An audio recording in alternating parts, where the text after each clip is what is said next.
हुजूर शहनशाह बगदाद हुजूर गौसे आज़म रज़ी अल्लाह तआला अन्हु की जितनी भी आप तालीमात उठा कर देख लें, ये आपके खुतबात आली हैं, फ्यूज़ गौसे जज़दानी के नाम से ये छपे हुए हैं। 63 खुतबात आली आपने दिए हैं।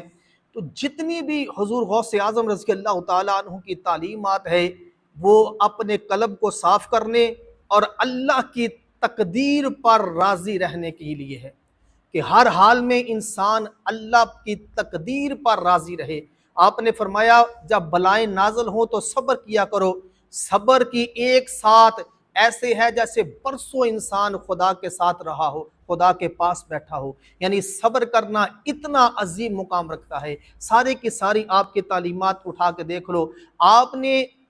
इंसान के बातन को पाक किया है। और यही वजह थी कि जितने औलिया अल्लाह आपकी सोहबत से फैज़याब हुए, कायनात में किसी और की सोहबत से इतने औलिया अल्लाह नहीं पैदा हुए। जितने औलिया अल्लाह, जो आपके कलाम को समझ जाता था वो अल्लाह का वली बन जाता था, वो मुकाम तकर्रब को चला जाता था, अल्लाह के कुर्ब खास में चला जाता था। और इस कदर आपने फरमाया कि तुम्हारा अल्लाह पर तवक्कल हो, इस कदर अल्लाह पर भरोसा हो। जैसे इब्राहीम अलैहिस्सलातु वस्सलाम का था कि आप कोई तरह तरह की मखलूक ने आकर कहा कि ऐ प्यारे इब्राहीम अलैहिस्सलातु वस्सलाम हमें बताइए हम आपकी क्या मदद करें। तो आपने हर किस्म की मखलूक को कहा कि मुझे तुमसे कोई गर्ज नहीं, जिसके लिए मैं नारे नमरूद में जा रहा हूँ वो मुझे देख रहा है, मुझे उससे गर्ज है,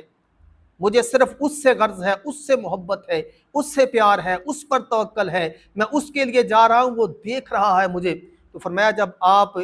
इस मुकाम पर पहुंचे कि तमाम मखलूक़ात को आपने जुटला दिया और सिर्फ खुदा से लौ लगा ली, खुदा पर इतना आपका तवक्कल था, इतना आपका भरोसा था। नबियों के जद्दे अमजद हैं आप, आका करीम अलैहिस्सलाम के। और फिर ये आप अंबिया की तालीमात हमारे लिए एक नमूना होती है कि उन हस्तियों ने किस तरह अल्लाह पर तवक्कल किया और हमने किस तरह करना है। तो फरमाया जब सारी मखलूक़ात को आपने जुटा दिया कि मुझे देख रहा है अल्लाह, इस कदर आपका तवक्कल अल्लाह पर था, तो फिर हुक्म क्या हुआ, जब आपको आग में डाला गया तो फरमाया कुलना या नारुकूनी बरतम वसलामन अला इब्राहिम, ए आग तू इब्राहिम अलैहिस्सलाम इस मर्तबे पर चले गए हैं, इस मर्तबे आली पर फाइज हैं, क्या वो उन्हें मेरे सिवा किसी की जुस्तजू नहीं है, मेरे सिवा किसी का तलबगार नहीं है, किसी से मदद नहीं चाहिए, तो मैं भी फिर ऐसा अनाम दूंगा कि आग को हुक्म दे दिया कि रहती दुनिया तक के लिए ये इब्राहिम अलैहिस्सलाम की अदा दुनिया में याद की जाएगी कि इब्राहिम अलैहिस्सलाम ने जब खुदा पर इतना तवक्कुल और भरोसा किया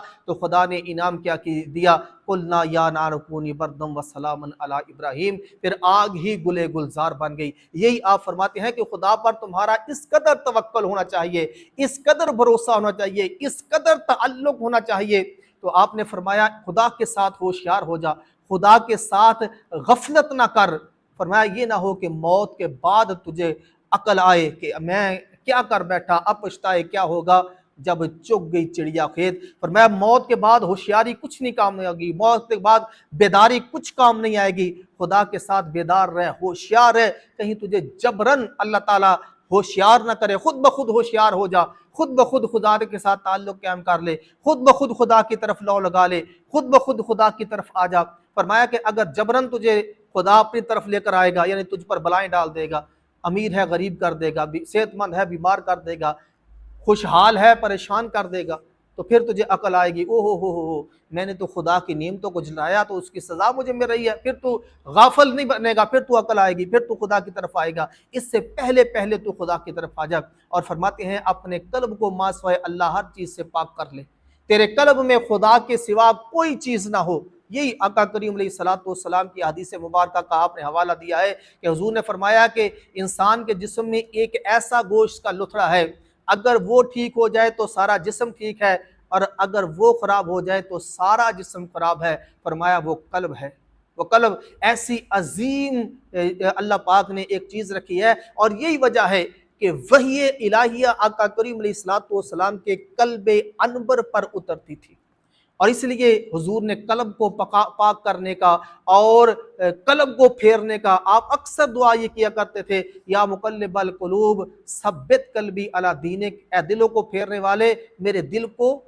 استقامت دین پر ثابت قدم رکھ، یعنی قلب کی اصلاح کی، قلب کو اللہ کی طرف لگانے کی حضور اکثر دعا کیا کرتے تھے۔ یہ بہت عظیم حضور کی دعا تھی، اور سجدوں میں جا جا کر حضور کہا کرتے تھے یا اللہ مجھے قلب سلیم عطا فرما، جو تیرا نافرمان نہ ہو، جو تیرا فرما بردار ہو، ایسا قلب عطا فرما۔ تو یہی اولیاء اللہ صوفیاء اسی طرف انسان کو لے کر آتے ہیں کہ اپنے قلب کو پاک کرو۔ قلب کی زندگی خدا کے ساتھ ہے، خدا کی محبت میں ہے۔ قلب ایک ایسا جہان ہے، 14 طلب طبق دل دے اندر تمبو ونگر تانے ہو، اے دل رب سچے دا حجرا پا فقیرہ چاہتی ہوں، نہ کر طلب خاج خجر دی تیرے اندر آب حیاتی ہو۔ فرمایا ایک قلب انسان دے اندر اللہ پاک نے رکھ دیتا ہے، اگر خدا دا ملاقات کرنی ہے، خدا دا قرب حاصل کر رہے تو اس قلب دے اندر چاہتی پا، اپنے اندر چاہتی پا، اس قلب نو پاک کر لا، اس قلب نو خیال قسم دے خیالات تو پاک کر لے، تو پھر تینوں خدا دا قرب مل جائے گا، اللہ پاک دی رضا مل جائے گی، اللہ پاک دی یہ کس